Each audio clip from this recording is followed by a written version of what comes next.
আল্লাহ পাক বলেন আদম আলাইহিস সালাম থেকে আপনার পর্যন্ত যত নবী রাসূল আমি এই পৃথিবীতে প্রেরণ করেছি সমস্ত নবী রাসূলের মর্যাদা সমান নয়। কোন কোন নবী রাসূলকে অন্য নবী রাসূলদের উপর আমি সম্মানিত করেছি, বলেন সুবহানাল্লাহ। সমস্ত নবী রাসূলদের মধ্য থেকে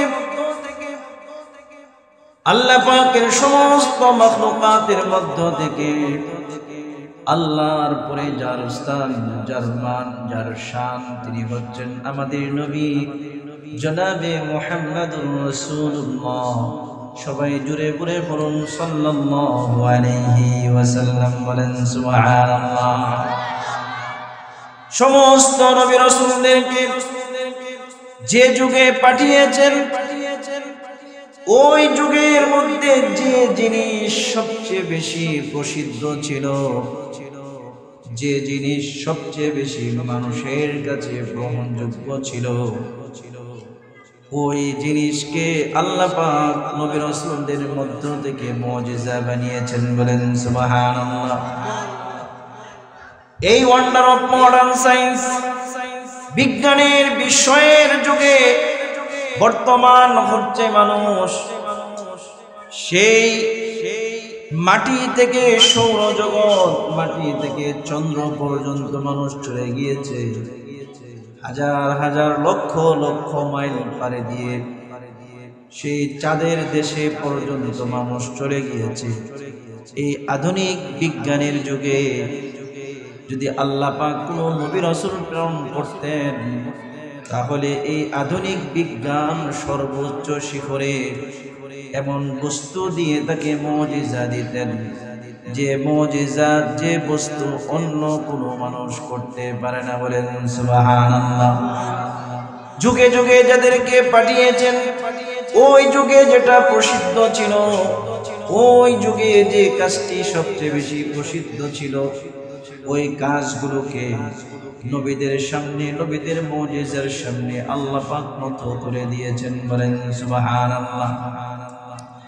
দাউদ আলাইহিস সালামকে আল্লাহ পাক যখন নিয়ে এসেছেন, দাউদ আলাইহিস সালামকে যখন আল্লাহ পাক প্রেরণ করেছেন, দাউদ আলাইহিস সালামের সময় অস্ত্রের যুগ ছিল, অস্ত্রের যুগ।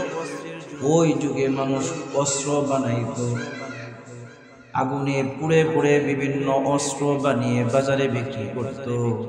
ওই পেশাটাকে তৎকালীন যুগে মানুষ সবচেয়ে সম্মানের মনে করত, বলেন সুবহানাল্লাহ। দাউদ আলাইহিস সালামকে আল্লাহ পাক এমন মুজিজা দান করেন, মানুষ যদি লোহাকে গলাতে হয়, লোহাকে গলানোর জন্য আগুনের প্রয়োজন হয় কি হয় না? কথা বলেন। লোহাকে কোনো ব্যক্তি ইচ্ছা করে কি বাঁকাইতে পারবে? কথা বলেন। আপনি হয়তো বা 1 মিনিট 2 মিনিট আপনি কোনো রকম বাঁকাতে পারবেন, 12 থেকে 15 মিলি রড যদি আপনাকে দেওয়া হয় বাঁকাতে পারবেন নি। অথবা লোহার যে বড় বড় পাতগুলো আছে এইগুলো বাঁকানো যাবে নাকি? বাঁকানো যাবে না। আল্লাহ পাক দাউদ আলাইহিস সালামকে এত বড় মুজিজা দিয়েছিলেন যে দাউদ আলাইহিস সালাম যখন একটি লোহা হাতে নিতেন, নেওয়ার সাথে সাথেই ওই লোহাটি গলে যাইত। তিনি যেভাবে ইচ্ছা হাত দিয়ে, ওই হাত দিয়ে সুন্দরভাবে তিনি ওই লোহা দিয়ে তিনি অস্ত্র বানাইতে পারতেন, বলেন সুবহানাল্লাহ। দাউদ আলাইহিস সালামকে আল্লাহ পাক মুজিজা দিয়েছেন, লোহা গলানোর জন্য আগুনের প্রয়োজন হতো না। দাউদ আলাইহিস সালাম যখন লোহার মধ্যে হাত রাখতেন, হাত রাখার সাথে সাথেই লোহাটা মোমের মতো গলে যেত। তিনি যেভাবে ইচ্ছা সেভাবে ওইটা দিয়ে তিনি আধুনিক অস্ত্র তখন বানাইতে পারতেন, বলেন সুবহানাল্লাহ। আল্লাহ পাক সুলাইমান আলাইহিস সালামকে মুজিজা দিয়েছেন, এমন মুজিজা দিয়েছেন, এমন মুজিজা দিয়েছেন, পৃথিবীতে এমন কোন বাদশা এই পৃথিবীতে যায় নাই যে বাদশার কমান্ড মানুষের পাশাপাশি প্রাণীগুলো শুনে এমন কোনো বাদশা এই পৃথিবী থেকে যায় নাই। কথা কোন ঠিক না বেটি? আপনি যত পাওয়ারফুলই হন না কেন, আপনি যত বড় শক্তিশালী হন না কেন, আপনি যত বড় দেশের প্রধানমন্ত্রী হন না কেন, প্রধানমন্ত্রীর নির্দেশ তো তার জনগণই সঠিকভাবে মানে না। কথা কোন ঠিক না বেটি? মানুষই মানে না, অন্যান্য প্রাণী মানা তো আরো বহু দূরের কথা। কথা কোন ঠিক না বেটি? সুলাইমান আলাইহিস সালামকে আল্লাহ পাক এমন মুজিজা দিয়েছিলেন, এমন মুজিজা দিয়েছিলেন, তার যে সিংহাসন ছিল, এই সিংহাসনের মধ্যে 40,000 পার্লামেন্ট মেম্বার ছিল, 40,000 মন্ত্রী ছিল। বলেন সুবহানাল্লাহ। তার যে সংসদ ছিল, এই সংসদের মধ্যে 40,000 চেয়ার ছিল। এই 40,000 চেয়ার সহ, 40,000 সিংহাসন সহ তিনি বাতাসকে বলতেন, বাতাস আমাকে এই দেশ থেকে অমুক দেশে নিয়ে যাও। সাথে সাথে সুলাইমান আলাইহিস সালামের এই সিংহাসনটি শূন্যের মধ্যে উঠতে থাকতো। বলেন সুবহানাল্লাহ। শুধু এতটুকুই নয়, সুলাইমান আলাইহিস সালাম কেমন মুজিজা দিয়েছেন, তিনি সমস্ত প্রাণীর ভাষা বুঝতেন, এমনকি পিপিলিকার ভাষাও তিনি বুঝতেন। কুরআনে কারীমে আল্লাহ পাক বলেন, ওয়া হুশিরা লিসুলাইমানু দাবুর।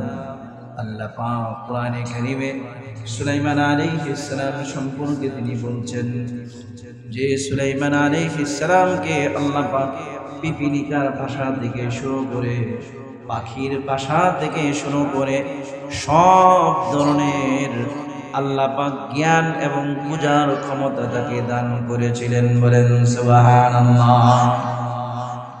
মুসা আলাইহিস সালামের যুগ ছিল জাদুর যুগ। ওই যুগে সবচেয়ে বেশি শক্তিশালী ছিল জাদুঘররা। ওই যুগে সবচেয়ে বেশি প্রশংসনীয় বিদ্যা ছিল জাদুবিদ্যা, সবচেয়ে বেশি শক্তিশালী বিদ্যা ছিল জাদুবিদ্যা।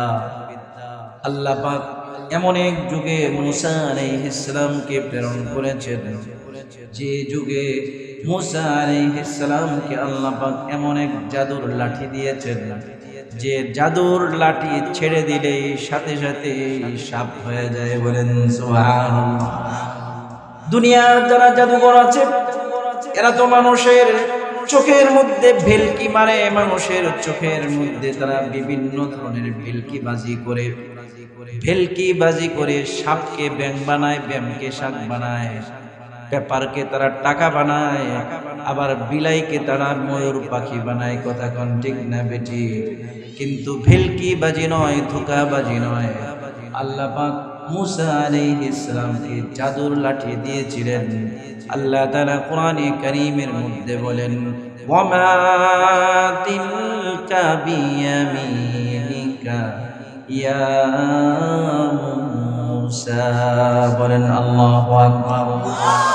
আল্লাহ রাব্বুল আলামিন মুসা আলাইহিস সালামকে এমন এক লাঠি দিয়েছিলেন। আল্লাহ পাক বলেন, ও মুসা, তোমার ডান হাতে এটা কি? মুসা আলাইহিস সালাম বললেন, ওয়ালা হিয়া সায়া। ও আল্লাহ, এটা তো আমার হচ্ছে লাঠি। এই লাঠি দিয়ে তুমি কি করো? ও আতাওয়াক্কাউ আলাইহা ওয়া আহুশু বিহা আলা গনামি ওয়া লিয়া ফিহা মাআরিবু উখরা। বলেন আল্লাহু আকবার। আল্লাহ রাব্বুল আলামিন এই প্রশ্ন যখন করেন, মুসা আলাইহিস সালাম বললেন, আল্লাহ, এই যে লাঠি, এই যে ছড়ি আপনি দেখছেন, এই ছড়ি দিয়ে আমি মাঝে মধ্যে ভর করি। বৃদ্ধ মানুষগুলো লাঠি দিয়ে যায় কেন? ভর করার জন্য। অসুস্থ ব্যক্তি লাঠি নেই কেন? ভর করার জন্য।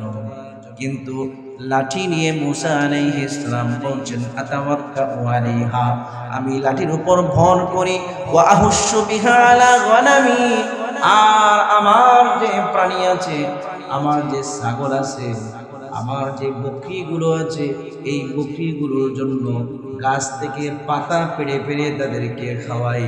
ওয়ালিয়া ফিহা মাআরিবু উখরা, আর অন্যান্য কাজও এই লাঠি দ্বারা করি। বলেন সুবহানাল্লাহ।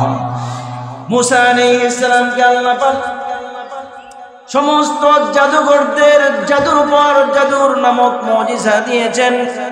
এমন মুজিজা দিয়েছেন, শত শত হাজার হাজার জাদুঘররা তাদের লাঠি এবং রশিগুলোকে যখন ছেড়ে দিল, ছেড়ে দেওয়ার সাথে সাথে সাপ হয়ে মুসা আলাইহিস সালামের দিকে চলছে। মুসা আলাইহিস সালামের দিকে যখন চলছে, আল্লাহ পাক রব্বুল আলামিন মুসা আলাইহিস সালামকে বললেন, ক্বালা ইয়া মুসা লা তাখাফ, হে মুসা তুমি ভয় পেও না। এইগুলো তো হচ্ছে ভেলকিবাজি, এইগুলোর কোনো পাত্তা নাই, এইগুলোর কোনো পাওয়ার নাই, তুমি ভয় পেও না। বরঞ্চ তুমি কি করো, ইন্নাকা আনতাল আলা, আমি আল্লাহ তোমাকে বিজয় করব, আমি আল্লাহ তোমাকে বিজয় দান করব। বলেন সুবহানাল্লাহ।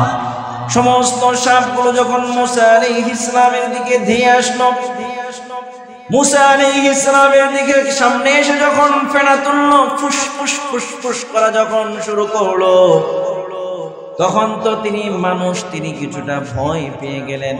আল্লাহ পাক বললেন, লা তাখাফ, হে মুসা ভয় পেও না। ফালকি মা ইয়ামিনিকা, হে মুসা তোমার ডান হাতে কি, এটা তুমি ছেড়ে দাও।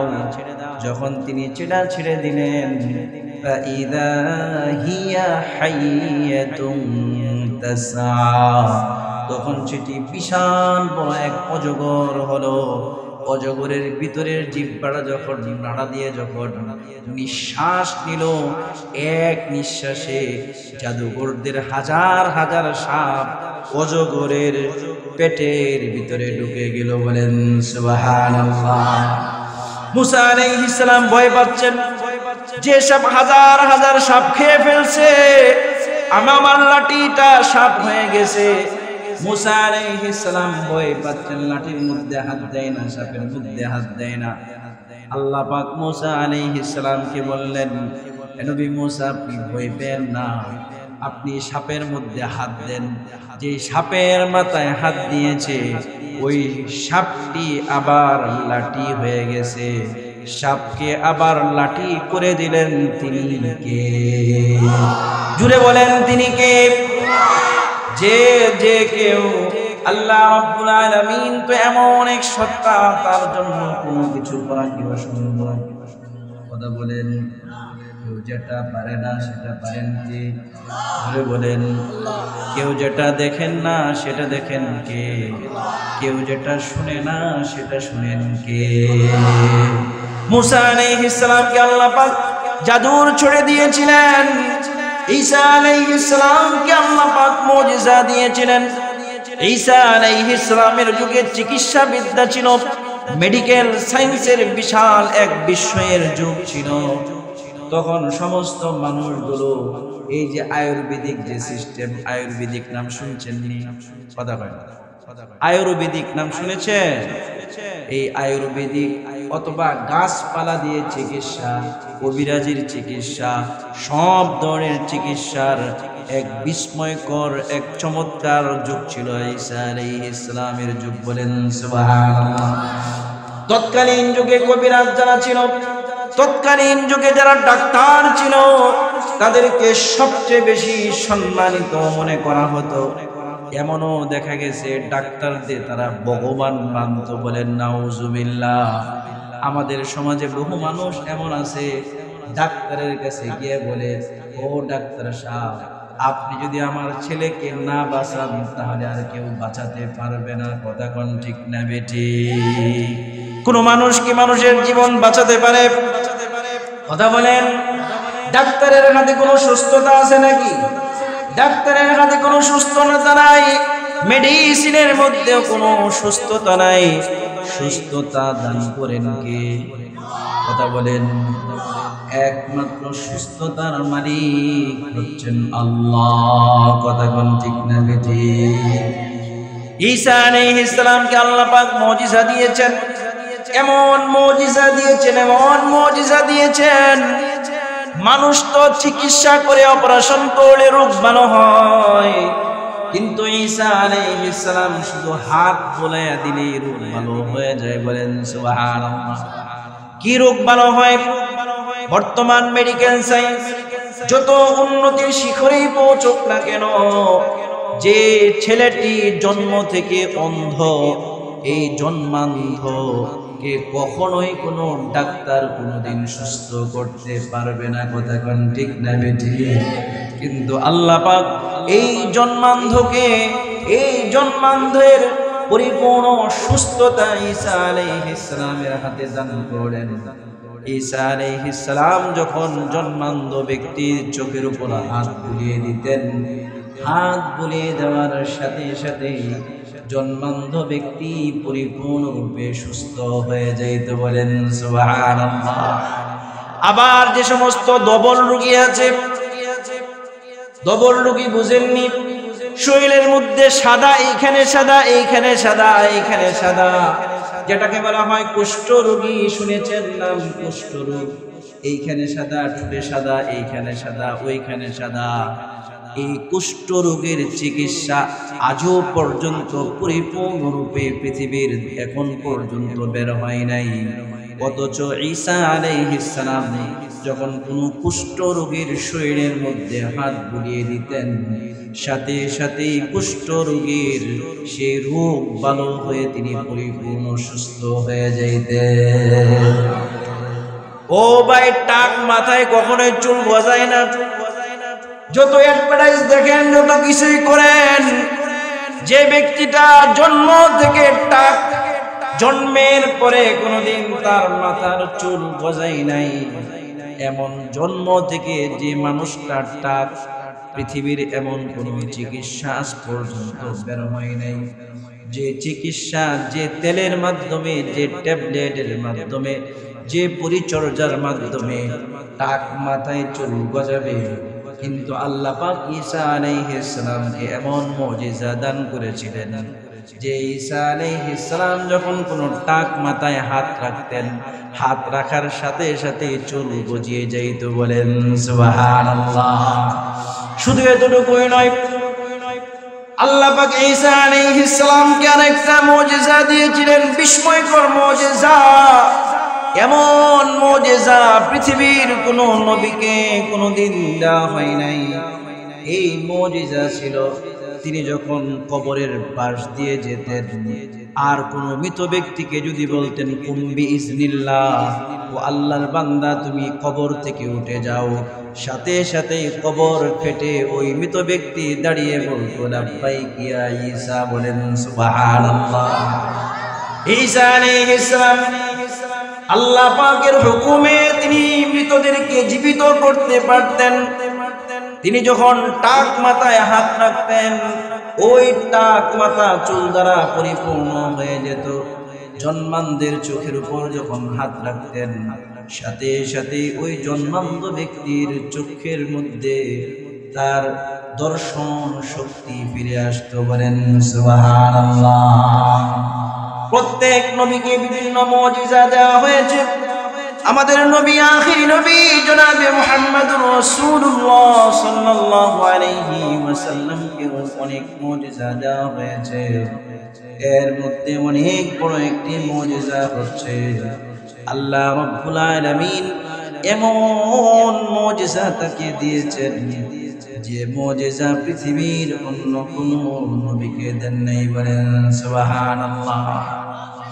নবী করিম সাল্লাল্লাহু আলাইহি ওয়াসাল্লাম কুরআন দেওয়া হয়েছে। আবার আল্লাহর নবী সাল্লাল্লাহু আলাইহি ওয়াসাল্লামকে অনেক মুজিজাগুলোর মধ্যে একটি মুজিজা হচ্ছে মেরাজ।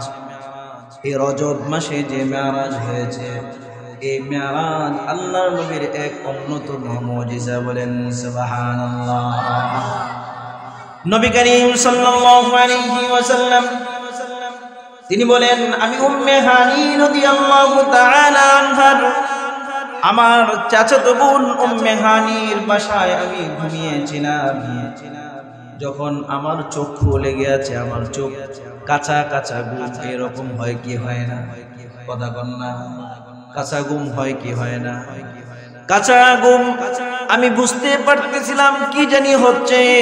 অনেক সময় কাঁচা ঘুম থাকে, পাশের মানুষ কথা বলতেছে, সবকিছু বোঝা যায়, মানুষ রাস্তা দিয়ে হাঁটছে সেটাও বোঝা যায়। কথা কোন ঠিক না ঠিক? এই কাঁচা ঘুমের মধ্যে আল্লাহর নবী বলেন আমার মাত্র ঘুম লেগেছে, চোখের মধ্যে ঘুম আসছে, এমতো অবস্থায় আমি টের পেলাম কি জানি হচ্ছে। দেখলাম আমি যে বাসায় ছিলাম এই বাসার ছাদটা এইভাবে ফেটে গিয়েছে। বলেন সুবহানাল্লাহ। বাসার ছাদ ফেটে যায় কি ভাই? বাসার ছাদ, দরজা যেভাবে একটা আরেকটার সাথে পৃথক হয়ে যায়, যেভাবে একটা থেকে আরেকটা পৃথক হয়ে গেছে, বাসার ছাদটা মাঝখান থেকে এরকম ফাঁক হয়ে গেছে। বলেন সুবহানাল্লাহ। আচ্ছা বলেন তো, দরজা না দরজা দিয়ে না এসে বাসার ছাদ ফেটে কেন আসলো? কই এর মানে বুঝাইলেন যে আজকে আশ্চর্য কিছু ঘটতে যাচ্ছে। বলেন সুবহানাল্লাহ। আল্লাহর নবী সাল্লাল্লাহু আলাইহি ওয়াসাল্লামের এই মেরাজ কবে হয়েছিল, কখন হয়েছিল, কেন হয়েছিল? আল্লাহর নবীকে আল্লাহ পাক এমন এক সময় পৃথিবীতে প্রেরণ করেছিলেন যে সময়ের মধ্যে শুধুমাত্র মানুষরূপী বহুরূপী মানুষ ছিল, কিন্তু প্রকৃতপক্ষে কোনো মানুষ ছিল না। অন্ধকারাচ্ছন্ন, কুফর শিরকে অন্ধকারাচ্ছন্ন, তিমির রজনীতে অন্ধকারাচ্ছন্ন আচ্ছাদিত এক সময়ে, এমন এক যুগে আল্লাহর নবীকে এমন এক জায়গায়, এমন এক মানুষদের দলের নিকট প্রেরণ করা হয়েছে যাদের মধ্যে চুরি চামারি, চুরি ডাকাতি, খুন খারাপি, এমনকি দিন কি দিন, বছর কি বছর, শত শত বছর পর্যন্ত পরস্পরের সাথে যুদ্ধ চালিয়ে গিয়েছে। এমন অন্ধকারাচ্ছন্ন যুগে আল্লাহর নবীকে প্রেরণ করেছেন। বলেন সুবহানাল্লাহ। আল্লাহ রাব্বুল আলামিন কোরআনে কারীমে সেই যুগটি কেমন ছিল, ওই যুগের চিত্র সুন্দরভাবে কোরআনের মধ্যে তুলে ধরেছেন।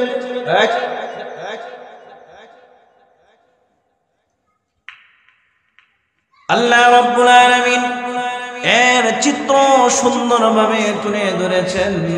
সূরাতুন নূর খুলে দেখুন, আল্লাহ রাব্বুল আলামিন বলেন যুলুমাতুম বা'দুহা ফাওকা বা'দ ইযা আখরাজা ইয়াদাহু লাম ইয়াকাদ ইয়ারাহা।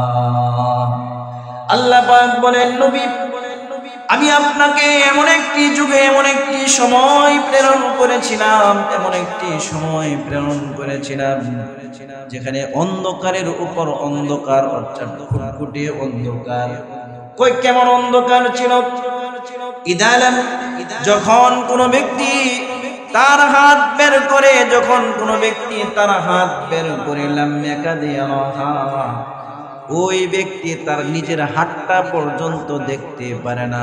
এমন ঘুটঘুটে, এমন অন্ধকারাচ্ছন্ন যুগের সময়ে আল্লাহ পাক নবীকে প্রেরণ করেছিলেন। নবী করিম সাল্লাল্লাহু আলাইহি ওয়াসাল্লামের 40টি বছর যখন পেরিয়ে গেল, তখন তিনি মানুষের মাঝে দাওয়াত দেওয়া শুরু করলেন। দাওয়াত তিনি বিভিন্ন ভাবে দিয়েছেন, মানুষদেরকে বলছেন আলাহুম আরজুলুন ইয়ামশুনা বিহা আম লাহুম আইদি ইয়াবতিশুনা বিহা আম লাহুম আ'য়ুনুন ইউবসিরুনা বিহা আম লাহুম আযানুন لا يسمعون بها। বলেন আল্লাহু আকবার। আল্লাহ রাব্বুল আলামিন ও মানুষদেরকে বলছেন, ও মানুষেরা, আল্লাহ ছাড়া তোমরা যাদের ইবাদত বন্দেগী করো, ওই যে মূর্তিগুলোর পূজা তোমরা করো, এই মূর্তিগুলো কখনো তাদের হাত পা, এদের যে পা আছে, এরা পা দিয়ে কি চলাচল করতে পারে?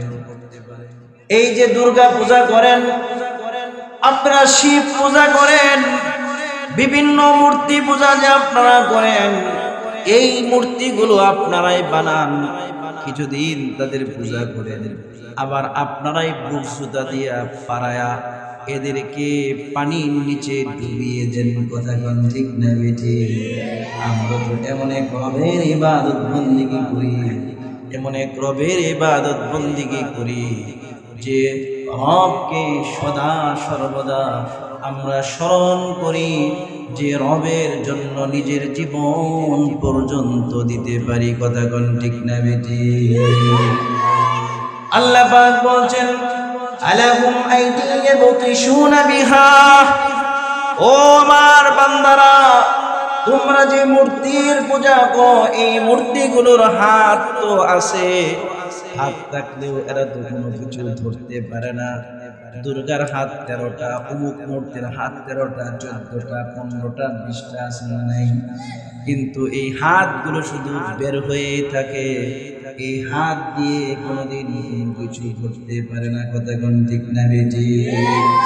আল্লাহ পাক বলেন, আমলাহুম আযানুন ইয়াসমাউনা বিহা, ও তোমরা যাদের ইবাদত বন্দেগী করো, এদের যে কান আছে, এই কান দিয়ে কোনোদিন শুনতে পারে না।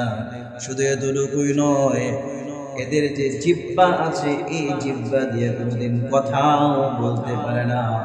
আল্লাহুম আ'য়ুনুন ইউবসিরুনা বিহা, আর চক্ষু দিয়ে যে এইভাবে তাকিয়ে আছে, এই চক্ষু দিয়া কোনোদিন কিছু দেখতে পারে না। কথা কোন ঠিক না বেঠি? নবী করিম সাল্লাল্লাহু আলাইহি ওয়াসাল্লাম তাদেরকে দাওয়াত দিতে থাকলেন, কিন্তু তারা তো দাওয়াত মানে না, শুনে না। কিছু মানুষ শুনেছে, অধিকাংশই শুনে নাই, মানে নাই। একে একে মুসলমান সাহাবায়ে কেরাম এবং নবীর উপর জুলুম নির্যাতন শুরু করেছে। জুলুম নির্যাতনের যখন খুব বেশি পরিমাণে বৃদ্ধি পেল, 1 বছর যায়, 2 বছর যায়, নবুয়তের 10ম বছর যখন চলে গেল, আল্লাহর নবী সাল্লাল্লাহু আলাইহি ওয়াসাল্লামকে বাহির থেকে সাপোর্ট করার জন্য তার চাচা ছিলেন আবু তালেব, বলেন সুবহানাল্লাহ। আর দিন শেষে তিনি যখন গৃহে ফিরতেন, বাড়িতে ফিরতেন, সমস্ত ক্লান্তিগুলো খাদিজাতুল কুবরা রাদিয়াল্লাহু তাআলা আনহা সমস্ত ক্লান্তিগুলো তিনি দূর করে দিতেন। বলেন সুবহানাল্লাহ। বিবি হচ্ছে স্বামীর ক্লান্তি দূর করার জন্য। কথা কোন ঠিক না বেঠিক? কথা কয় না। অথচ আমাদের সমাজে বহু বিবি এমন আছে, স্বামীরা যখন বাহির থেকে পেরেশানি হয়ে আসে, পরে আসার পরে বিবির সাথে ঝগড়াঝাটি এবং বিবি এমন আচরণ করে, পুরুষের পেরেশানি আর অশান্তি অনেক বেশি বেড়ে যায়। কথা কোন ঠিক না বেঠিক? এই মহিলাগুলোর কারণে স্বামীরা বাহিরে সময় বেশি দেয়, আর স্বামী যখন বাহিরে সময় বেশি দেয়, বিবি যখন তাকে তার হক আদায় করতে পারে না, তখন এই স্বামীরাই অন্য নারীর প্রতি আকৃষ্ট হয়ে বিভিন্ন খারাপ কাজে লিপ্ত হয়ে যায়। কথা কোন ঠিক না বেঠিক? আল্লাহর নবী সাল্লাল্লাহু আলাইহি ওয়াসাল্লাম সারাদিন যত পরিশ্রম, যত জুলুম নির্যাতন সইতেন, রাতের বেলায় যখন বিবি খাদিজাতুল কুবরা রাদিয়াল্লাহু তাআলা আনহার কোলের মধ্যে মাথা দিয়ে শুইতেন, তখন সারাদিনের সমস্ত পরিশ্রমের কথা তিনি ভুলে যেতেন। বলেন সুবহানাল্লাহ। কারণ বিবিকে আল্লাহ পাক পুরুষের শান্তির জন্য বানিয়েছে। কোরআন খুলে দেখুন, আল্লাহ রাব্বুল আলামিন বলেন, وَمِنْ آيَاتِهِ أَنْ خَلَقَ لَكُم مِّنْ أَنفُسِكُمْ أَزْوَاجًا لِتَسْكُنُوا إِلَيْهَا وَجَعَلَ بَيْنَكُمْ مَوَدَّةً وَرَحْمَةً। বলেন আল্লাহু আকবার। আল্লাহ পাক বলেন, আমি আল্লাহ তোমাদের থেকে তোমাদের বিবিদেরকে বানিয়েছি লিতাসকুনু ইলাইহা, যাতে করে তুমি তোমার বিবির কাছে তুমি আনন্দ পাও, তৃপ্তি পাও, শান্তি পাও। এই জন্য বানাইছি। তোমার বিবিকে তোমাকে অশান্ত করার জন্য, তোমার পিছনে আগুন দেওয়ার জন্য আমি তোমার বিবিকে বানাই নাই। অথচ বর্তমানে 100 মধ্যে 90 থেকে 80 জন মহিলা এমন পাওয়া যাবে যারা স্বামীকে সদা সর্বদা অশান্তি আর পেরেশানির মধ্যে রাখে। কথা কোন ঠিক না বেটি? আবার বহু পুরুষ এমনও আছে বিবিদের হক আদায় করে না, বিবিদেরকে সঠিকভাবে সবকিছু দেয় না। আমাদের সমাজে বহু মানুষ এমন আছে যে বিবি ছাড়া সবাই তার ভাল লাগে, কথা বলে না, বউ ছাড়া সবই ভাল লাগে, আছে না নাই? কিন্তু আল্লাহ পাক উভয়কে উভয়ের শান্তির জন্য, নিরাপত্তার জন্য, উভয়কে উভয়ের ভালোবাসা দেওয়ার জন্য, উভয়ের কাছে প্রশান্তি পাওয়ার জন্য আল্লাহ পাক বিবি এবং স্বামীকে সৃষ্টি করেছেন। সুবহানাল্লাহ। আল্লাহ রাব্বুল আলামিন নবী করিম সাল্লাল্লাহু আলাইহি ওয়াসাল্লামের নবুয়তের 11তম বছরে বাহিরে তাকে যিনি প্রশান্তি দিতেন, সব ধরনের জুলুম নির্যাতন থেকে বাঁচাতেন, আবু তালেব, তার ইন্তেকাল হয়ে গেল। তার একান্ত বিবি, একান্ত জীবন সঙ্গিনী খাদিজাতুল কুবরা রাদিয়াল্লাহু তাআলা আনহার ইন্তেকাল হয়ে গেল। দুজন ব্যক্তির যখন ইন্তেকাল হয়ে গেল, ইসলামের ইতিহাসে এই বছরকে আমুল হুজুন তথা এই বছরকে চিন্তা এবং পেরেশানির বছর বলা হয়েছে, সুখের বছর বলা হয়েছে। এই বছরে আল্লাহর নবী সাল্লাল্লাহু আলাইহি ওয়াসাল্লাম যখন দেখলেন মক্কা এবং মক্কার আশপাশে আর তার দাওয়াত কেউ গ্রহণ করছে না, তখন তিনি মক্কা থেকে বহু দূরে তিনি তায়েফের ময়দানে চলে গেলেন। তায়েফের ময়দানের পাপিষ্ঠরা আল্লাহর নবীকে বিভিন্ন ভাবে কষ্ট দিয়েছে, রক্তে রঞ্জিত করেছে।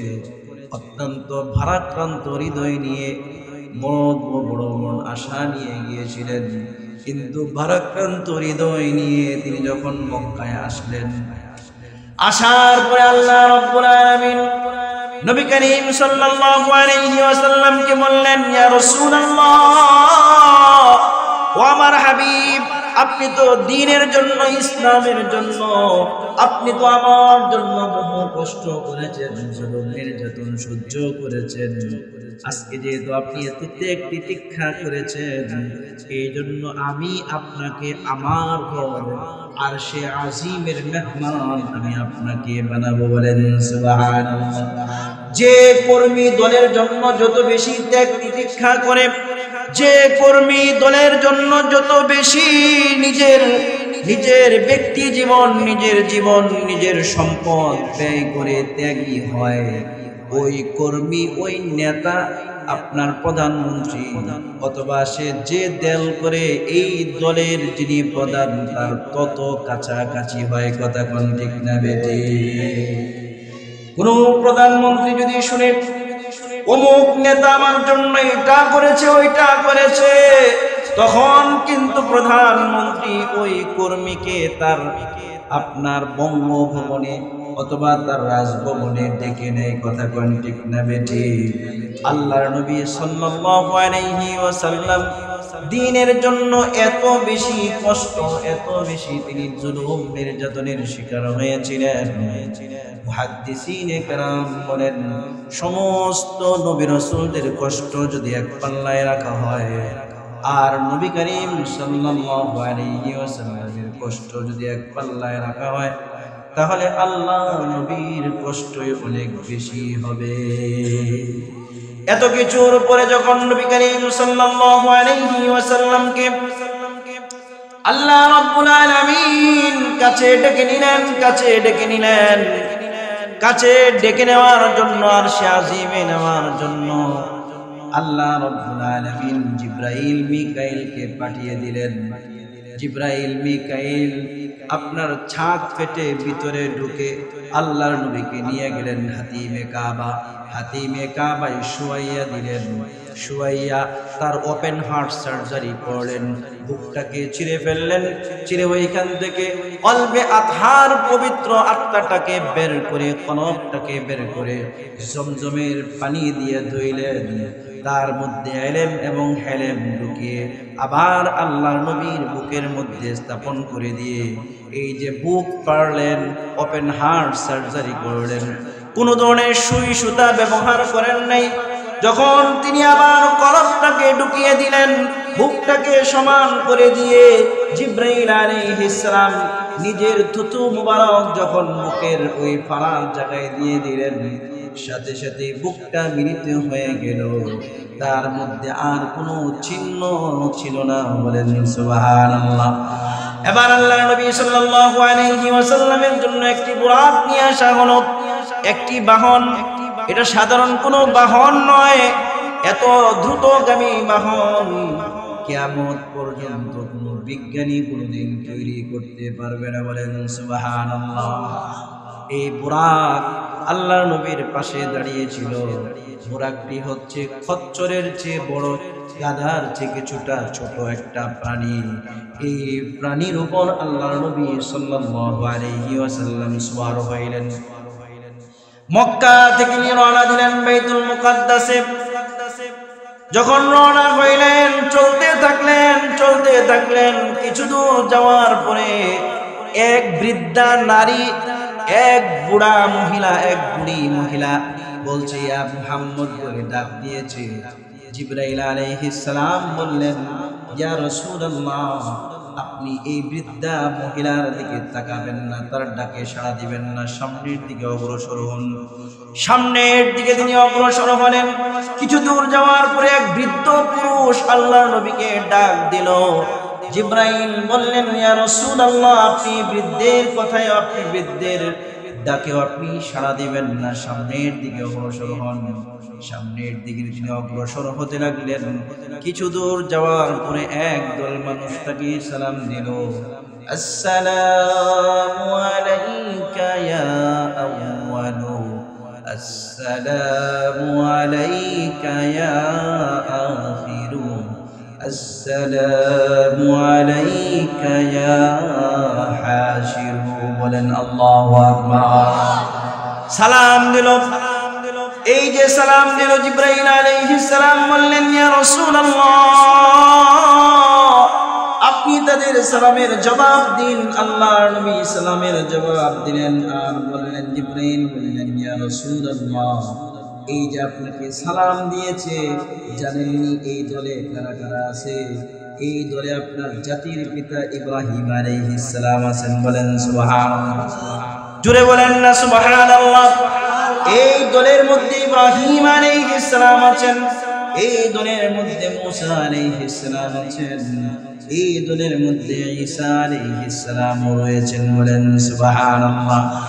আর বলছে প্রথম যে বৃদ্ধা নারী বুড়া থুরথুরি মহিলা আপনাকে ডেকেছিল, এই মহিলা আর কেউ নয়, এই মহিলা হচ্ছে দুনিয়ার বয়স প্রায় শেষের দিকে, কিয়ামত খুব কাছে গেছে। এই দুনিয়ার বয়স যত বাড়তেছে, দুনিয়ার প্রতি মানুষ তত বেশি আকৃষ্ট হচ্ছে। কথা কোন ঠিক না বেঠিক? দুনিয়া যত বুড়ি হচ্ছে, দুনিয়ার সৌন্দর্য তত বাড়তেছে। দুনিয়া যত বুড়ি হচ্ছে তত বেশি তার সৌন্দর্য বাড়তেছে। আর এই বৃদ্ধা নারী দুনিয়ার পিছনে আজকে মানুষ দিন রাত 24 ঘন্টা তার শৈশব কৈশোর যৌবন সব শেষ করে দিচ্ছে। কথা কোন ঠিক না বেঠিক? জিবরাইল আলাইহিস সালাম বললেন ইয়া রাসূলুল্লাহ, যে বৃদ্ধ পুরুষ আপনাকে ডেকেছিল সে কে জানেননি? সে হচ্ছে শয়তান। যে শয়তান আল্লাহর কাছে ওয়াদা করে এসেছে, আল্লাহর কাছে চ্যালেঞ্জ করেছে, আল্লাহ ওয়ালা তাজিদু আকতারাহুম শাকিরিন। বলেন আল্লাহু আকবার। আল্লাহর কাছে সে ওয়াদা করে এসেছে, আল্লাহ আমি এদেরকে বিভিন্নভাবে ধোঁকা দিব। সুম্মা লাআতিয়ান্নাহুম মিন বাইনি আইদিহিম ওয়া মিন খালফিহিম ওয়া আন আইমানিহিম ওয়া আন শামাইলিহিম। আল্লাহ আমি এদেরকে ডান দিক থেকে ধোঁকা দিব। যদি ডান দিক থেকে ধোঁকা দিয়ে যদি আমি ব্যর্থ হই, বাম দিকে যাব। বাম দিক থেকে ধোঁকা দেওয়ার পরে যদি ব্যর্থ হই, আমি সামনের দিক থেকে ধোঁকা দিব। সামনের দিক থেকে ধোঁকা দিলে যদি ব্যর্থ হই, পিছনের দিক থেকে ধোঁকা দিব। তারপরে আমি ছাড়ব না। আপনার বান্দাদের মধ্যে অধিকাংশ আপনার অকৃতজ্ঞ নাফরমান পাবেন। বলেন নাউজুবিল্লাহ। আল্লাহ পাকও বলে দিয়েছেন, ওই শয়তান, তুই ডান দিক বাম দিক পিছনে সামনের দিক থেকে ধোঁকা দিবি, আর আমি আল্লাহ আমার বান্দাকে উপর থেকে রহমতের মশারিটা টানায়া দিব। যেমন মশারি টানানোর পরে মশা চতুর্দিক থেকে ভন ভন ভন ভন হন হন করে ব্যক্তির কাছে পৌঁছতে পারে না, আমি আল্লাহর রহমত যখন আমি আমার মুখলেস বান্দাদের চতুর্পাশে টানিয়ে দিব, তুই ধোঁকা দিতে চাবি কিন্তু তাদেরকে ধোঁকা দিতে পারবে না। বলেন সুবহানাল্লাহ। তারপরেও যদি কোনো একটা মশা যদি মশারির ভিতরে ঢুকে যায়, যদি কোনোভাবে আমার বান্দা যদি ভুলে তোর ধোঁকায় যদি পড়ে যায়, যত বড় অপরাধী করুক না কেন, যখন আমার দিকে হাত বাড়িয়ে বলবে আল্লাহ আমি ভুল করে ফেলেছি, নিজের ভুল সে বুঝবে, আমি আল্লাহ তাকে সন্তানকে মা যেভাবে সন্তানকে কোলের মধ্যে উঠিয়ে নেয়, আমি আমার গুনাহগার বান্দার তওবার পরে আমি আমার গুনাহগার বান্দাকে আমার রহমতের কোলের মধ্যে উঠিয়ে নেই। বলেন না সুবহানাল্লাহ। দেন ঘোষণা দেন। আলহামদুলিল্লাহ, আমাদের প্রধান বক্তা যিনি আজকের প্রধান আলোচক, তারুণ্যের আইডল, আলেমে হাক্কানি নিয়ামতুল্লাহ নুমানী সাহেব, তিনি অলরেডি আমাদের মাঝে এসে উপস্থিত হয়েছেন। এখনো যারা বাহিরে আছি খুব দ্রুত চলে আসি। হযরত কিছুক্ষণের মধ্যে স্টেজে আসবেন এবং বয়ান তিনি শুরু করবেন। খুব দ্রুত চলে আসি ভাই, একটু জিকির করি লা ইলাহা ইল্লাল্লাহ।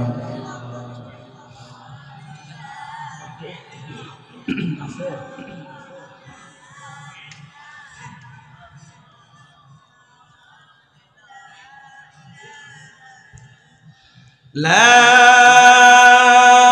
إله إلا الله محمد رسول الله صلى الله عليه وسلم। জিবরাইল আলাইহিস সালাম বললেন, ইয়া রাসূলুল্লাহ, সামনের দিকে চলুন। সামনের দিকে বুরাক অগ্রসর হতে থাকলো। বহুত কিছু তিনি দেখাইলেন, আল্লাহ পাক জাহান্নাম দেখাইলেন। এইভাবে দেখতে দেখতে তিনি বাইতুল মুকাদ্দাসে পৌঁছে গেলেন। বাইতুল মুকাদ্দাসে পৌঁছে ওই যে বুরাক নামক বাহন ছিল, এই বাহনের গলার মধ্যে রশি ছিল। এই রশিটাকে জিবরাইল আলাইহিস সালাম একটি পাথরের মধ্যে, তার কনিষ্ঠ আঙ্গুলের মধ্যে তিনি একটি পাথরের মধ্যে যখন আঘাত করলেন, সাথে সাথে ওই পাথরটি ছিদ্র হয়ে গেল। এই ছিদ্রর ভিতর দিয়ে রশি দিয়ে বুরাকটাকে মসজিদের বাহিরে বেঁধে রাখলেন। বলেন সুবহানাল্লাহ। এবার আল্লাহর নবী সাল্লাল্লাহু আলাইহি ওয়াসাল্লাম তিনি বাইতুল মুকাদ্দাসে প্রবেশ করলেন। বাইতুল মুকাদ্দাসে প্রবেশ করে দেখলেন একদম আদম আলাইহিস সালাম থেকে ঈসা আলাইহিস সালাম পর্যন্ত সমস্ত নবী রাসূলগণ তাকে অভ্যর্থনার জন্য বাইতুল মুকাদ্দাসে একত্রিত হয়েছে। বলেন সুবহানাল্লাহ। সমস্ত নবীদেরকে আল্লাহ রাব্বুল আলামিন বিশ্ব নবী জনাবে মুহাম্মদুর রাসূলুল্লাহ সাল্লাল্লাহু আলাইহি ওয়াসাল্লামের সম্মানার্থে বাইতুল মুকাদ্দাসে একত্রিত করলেন। এবার জিবরাইল আলাইহিস সালাম আযান দিলেন। আযান দেওয়ার পরে সমস্ত মানুষ সমস্ত নবীরা নামাজের জন্য অপেক্ষা করতে লাগলেন। নামাজকে পড়াবে আজকে তো লক্ষ লক্ষ নবী রাসূলদের মাঝে ইমাম কে হবে? নবী করিম সাল্লাল্লাহু আলাইহি ওয়াসাল্লাম অপেক্ষা করছেন। এমত অবস্থায় জিবরাইল আলাইহিস সালাম আল্লাহর নবীর হাত ধরে সামনের দিকে অগ্রসর করে দিলেন। আল্লাহর নবী ওই দিন সমস্ত নবীদের নামাজ পড়িয়ে তিনি ইমামুল মুরসালিন, সমস্ত ইমাম, সমস্ত নবীদের ইমামের পদে তিনি ভূষিত হলেন। সমস্ত নবীদের তিনি ইমাম হয়ে গেলেন। নামাজ শেষ হওয়ার পরে বুরাকটাকে তো বেঁধে রেখেছেন, এখন তিনি উপরের দিকে যাবেন। প্রথম আসমান, দ্বিতীয় আসমান, তৃতীয়, চতুর্থ, পঞ্চম, ষষ্ঠ, সপ্তম সমস্ত আসমানগুলো তাকে পাড়ি দিতে হবে। বিমান টিমান এইগুলোর প্রয়োজন নাই। উপর থেকে সিঁড়ি বিশিষ্ট লিফট একটা চলে এসেছে। যে লিফটে আল্লাহর নবী উঠেছেন, ওই লিফট মুহূর্তের মধ্যে প্রথম আসমানে পৌঁছে গিয়েছে। বলেন সুবহানাল্লাহ। প্রথম আসমানে জিবরাইল আলাইহিস সালাম সালাম দিলেন, আসসালামু আলাইকুম। প্রথম আসমানের দারওয়ান সালামের উত্তর দিলেন, ওয়া আলাইকুমুস সালাম। বললেন কে? বলে আনা জিবরাইল, আমি জিবরাইল। প্রথম আসমানের যিনি দারওয়ান তার নাম হচ্ছে ইসমাইল। ইসমাইলকে বলছে দরজা খুলে দাও। কয় সাথে কে? কয় সাথে হচ্ছে মুহাম্মদ। কয় জিজ্ঞাসা করছে আল্লাহ পাক কি তাকে নিয়ে আসার জন্য তোমাকে পাঠিয়েছেন কিনা, অনুমতি আছে কিনা? জিবরাইল আলাইহিস সালাম বললেন হ্যাঁ, তিনি আজকে আল্লাহ পাকের বিশেষ মেহমান। বলেন সুবহানাল্লাহ। প্রথম আসমানের দরজা খুলে দেওয়া হলো। যখন তিনি প্রথম আসমানে গেলেন, জিবরাইল আলাইহিস সালাম দেখলেন, জিবরাইল আলাইহিস সালাম প্রথম আসমানে প্রবেশের পরে আল্লাহর নবী দেখলেন একজন বৃদ্ধ ব্যক্তি, মাথার চুলগুলো সাদা, দাড়িগুলো সাদা, বসে আছে। জিবরাইল আলাইহিস সালাম বললেন, ইয়া রাসূলুল্লাহ, আপনি বৃদ্ধ ব্যক্তিকে সালাম দেন। তিনি আর কেউ নেন, তিনি হচ্ছেন সমস্ত মানুষের আদি পিতা আদম আলাইহিস সালাম। বলেন সুবহানাল্লাহ। আল্লাহর নবী দেখলেন আদম আলাইহিস সালামের ডান পাশে কিছু মানুষ আছে, বাম পাশেও কিছু মানুষ, মানুষের আকৃতি বিশিষ্ট কিছু জিনিস আছে।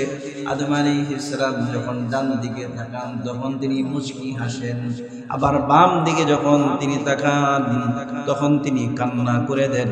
আল্লাহর নবী জিজ্ঞাসা করেন, ভাই জিবরাইলের কারণ কি? বলছে ওই যে ডান দিকে যারা আছে এরা হচ্ছে আসহাবুল ইয়ামিন, এরা হচ্ছে আদমের জান্নাতি সন্তান। তিনি যখন জান্নাতি সন্তানদেরকে দেখেন তখন তিনি হেসে দেন, তখন তিনি আনন্দিত হন, তখন চেহারার মধ্যে হাসি ফুটে ওঠে। বলেন সুবহানাল্লাহ। আর যখন তিনি তার বাম দিকের বদকার সন্তানদেরকে দেখেন তখন চেহারার মধ্যে বিষণ্ণতা ফুটে ওঠে, তিনি কান্না করে দেন। বলেন নাউজুবিল্লাহ। আল্লাহ পাক আমাদের সবাইকে ডানপন্থী হওয়ার তৌফিক দান করুন। বলেন সুবহানাল্লাহ। বলেন না আমিন। ডানপন্থী এটা হওয়া খুব গুরুত্বপূর্ণ। অনেকেই বলে হুজুর আমি বামপন্থী।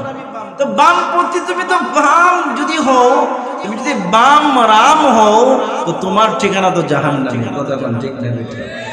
ডানপন্থী হকপন্থী হতে হবে। কথা কোন ঠিক না বেঠিক? অনেকে কয় হুজুর আমি কোনো পন্থী না। তো তুমি কি ভাই মাঝখানে? মাঝখানে তো তাকে মুনাফিক। কথা কোন ঠিক না বেঠিক? মাঝে মধ্যে এই দিকে যা ছাগলের 3 নাম্বার বাচ্চা, মাঝে মধ্যে আপনার এই ছাগলের এই দিকেও যায়, মাঝে মধ্যে ওই দিকেও যায়, যেখানে স্বার্থ সেখানে যায়। কথা কোন ঠিক না বেঠিক? আছে না নাই এরকম? তো আল্লাহর নবী সাল্লাল্লাহু আলাইহি ওয়াসাল্লাম আদম আলাইহিস সালামের সাথে সাক্ষাৎ হলো। তিনি ডান দিকে দেখলেন ডানপন্থীদেরকে, বাম দিকে দেখলেন বামপন্থী জাহান্নামীদেরকে। বলেন নাউজুবিল্লাহ।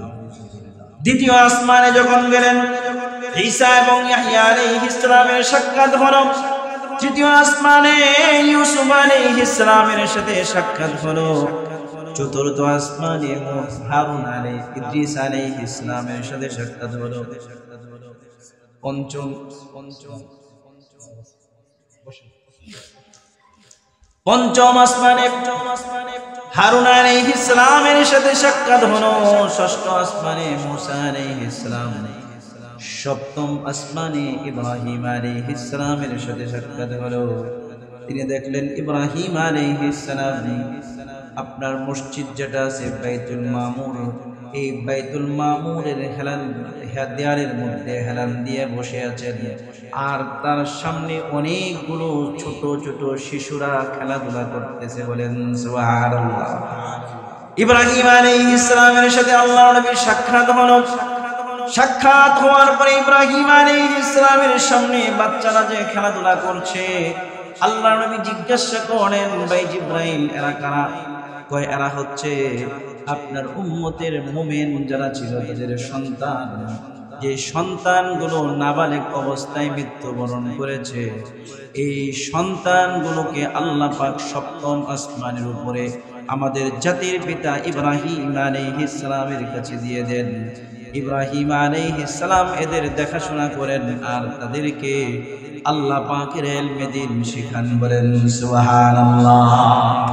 অন্য হাদিসের মধ্যে এসেছে, যদি আল্লাহ পাকের কোনো বান্দার সবচেয়ে বড় যে নিয়ামত, তার যে কলিজা ছিঁড়া ধন, এই ধন যদি আল্লাহ পাক কোনো ব্যক্তির থেকে নিয়ে যান, অর্থাৎ কোনো ব্যক্তির ছেলে মেয়ে যদি ছোট্টবেলায় মারা যায়, আর এই বান্দা যদি আল্লাহর কাছে বলে আল্লাহর ধন আল্লাহ নিয়ে গেছে, আল্লাহ তোমার ফয়সালার উপর আমি সন্তুষ্ট রয়েছি।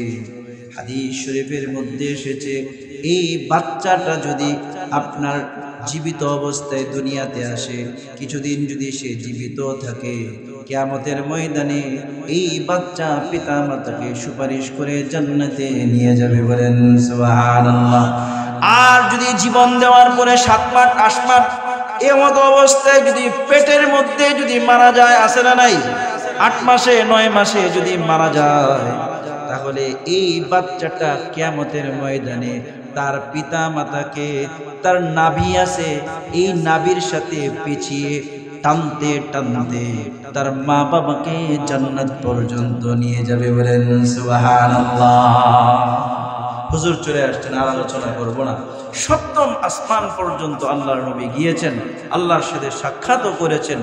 এটা অন্য কোন নবীর সৌভাগ্য হয় নাই। এই সৌভাগ্য, এই মুজিজা শুধুমাত্র আল্লাহ পাক আমাদের নবী, সর্বশ্রেষ্ঠ নবী, আখির নবী জনাবে মুহাম্মদুর রাসূলুল্লাহ সাল্লাল্লাহু আলাইহি ওয়াসাল্লামকে দান করেছিলেন। বলেন না সুবহানাল্লাহ। এই জন্য আমি আপনাদের সামনে যেটা বলেছি সেটা হচ্ছে, আল্লাহ পাক এই রাতে, এই মেরাজের রজনীতে আল্লাহ পাক আপনার আমার সবার উপর 5 ওয়াক্ত নামাজ ফরজ করেছেন। অনেকগুলো হাদিয়া নিয়ে এসেছেন, এর মধ্যে একটা হচ্ছে 5 ওয়াক্ত নামাজ। এই নামাজের ক্ষেত্রে আমাদের হচ্ছে সবচেয়ে বেশি অলসতা। কথা বলেন ঠিক না বেঠিক? এই জন্য হুজুর খুব গুরুত্বপূর্ণ আলোচনা করবেন। আমি আপনাদের কাছে, আমি যেহেতু সবসময় আলোচনা করি, তারপরেও আমি আপনাদের কাছে করজোড়ে আবেদন, করজোড়ে নিবেদন, হাতে পায়ে ধরে বলি, নামাজ পড়েন, যাই করেন নামাজ পড়েন। নামাজ আপনি চালিয়ে যান, আপনি যে পেশায় আপনি থাকেন না কেন, আপনার যদি নামাজ যদি আপনি ঠিক রাখতে পারেন, নামাজ যদি আপনার 5 ওয়াক্ত জামাতের সাথে হয়, অথবা 5 ওয়াক্ত যদি আপনার হয়, নামাজ যদি কাজা না যায়, এইভাবে যদি আপনার জীবন মৃত্যু পর্যন্ত যেতে পারেন, আশা করা যায় অন্যান্য দিকে যদি ত্রুটিও থাকে, নামাজের ওসিলায় আল্লাহ পাক আপনার ডান হাতে আমলনামা দিয়ে বিনা হিসাবে জান্নাত দিয়ে দেবেন। বলেন সুবহানাল্লাহ। এই জন্য নামাজ পড়বো তো ইনশাআল্লাহ। কারা কারা পড়বো? দুটি হাত তুলে দেখাই। আল্লাহ পাক আমাদের সবাইকে 5 ওয়াক্ত নামাজি হিসাবে কবুল করুন, সকলে বলে আমিন। আল্লাহ পাক আজকের মাহফিলকে কবুল করুন, সকলে বলে আমিন। ওয়া আখিরু দাওয়ানা আলহামদুলিল্লাহি রাব্বিল আলামিন। আসসালামু আলাইকুম ওয়া রাহমাতুল্লাহি ওয়া বারাকাতুহু।